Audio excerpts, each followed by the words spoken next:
Hello, hello, hello! Hello Philippines! Hello worlds!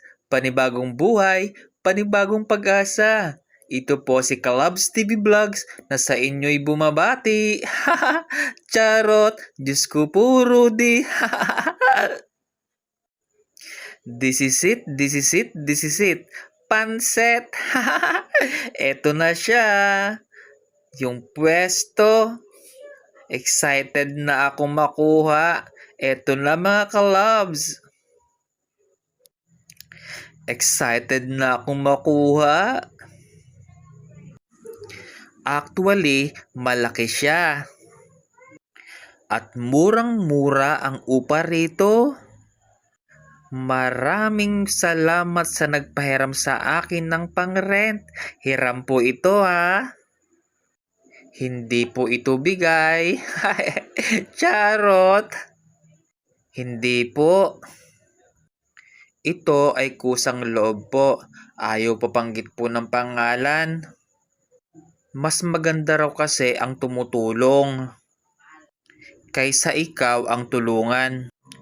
Kasi sa kagaya kong stroke, pursigidong kumita pa at magpatuloy pa ang buhay, dapat ay tulungan. Nakakataba ng puso.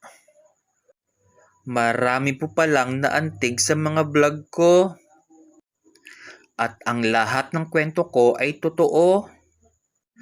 Ang tagal ko ng vlogger pero wala pa rin akong kita. Year 2022 pa ako nagba-vlog. Hindi pa ako stroke noon. Hanggang sa abutan na lang ako ng stroke. Nawalan ako ng work. Nawalan ako ng kita. May tumutulong sa akin, brother ko, si Ramil Berdon. Shout out sa iyo kapatid. Nahihiya na nga ako doon. Kailangan may gawin akong paraan. Hiningi ko ito kay Ama. At sana yung taong tutulong sa akin ay bukas ang puso. Kaya eto, uumpisahan ko na. Pero marami pang kulang. Unti-unti lang, mabubuo rin kita. Hindi ako pababayaan ni Ama. Si Ka Jerome at Ate Seni tinutulungan ako. Yung mga kailangan kong tao, ibibigay iyon sa akin ni Ama.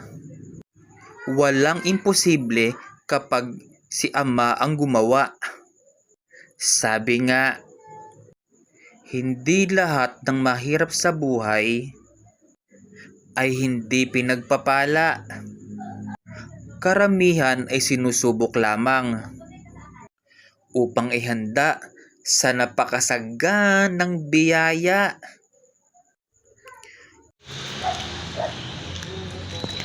Tapos nakuha ng motor. Yan. Yan, okay. Yan. Si Kajiro. Ang bida ngayong araw na to. Sir Ricky, Oh. ano din yung mga sabon? O sabon, dishwashing, ay DIY, yung mga gawa. Yung mga Joy. Oo, yun lang. Joy lang inyo? Oo, yun lang. Kayo po magagawa. Ako gagawa, tsaka pabango. Wow, Turulong ako noon. mahal po yun. Kung ito ay hiniram din lang namin ito. Ito mismo ay sa Kuya Pilman sa bayaw ko. Kaso hindi pa naman nga niya ginagamit.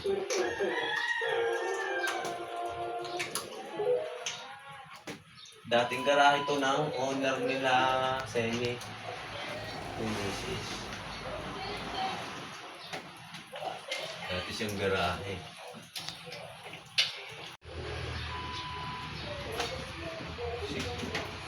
Siguro kung maulan, pwede ka na lang maglagay ng sampayan doon sa loob na gano'n. Oo, sa loob na ako magsasampay. Kung magkadalawa kayo, kung ano naman yan.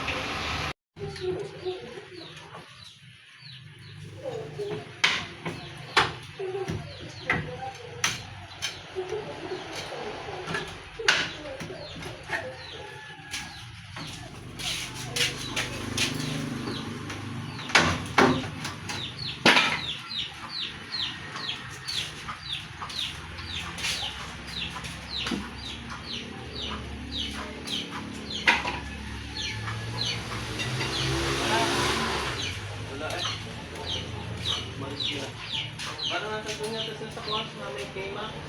Ano ba yan? Punta doon. Nag-uwi din.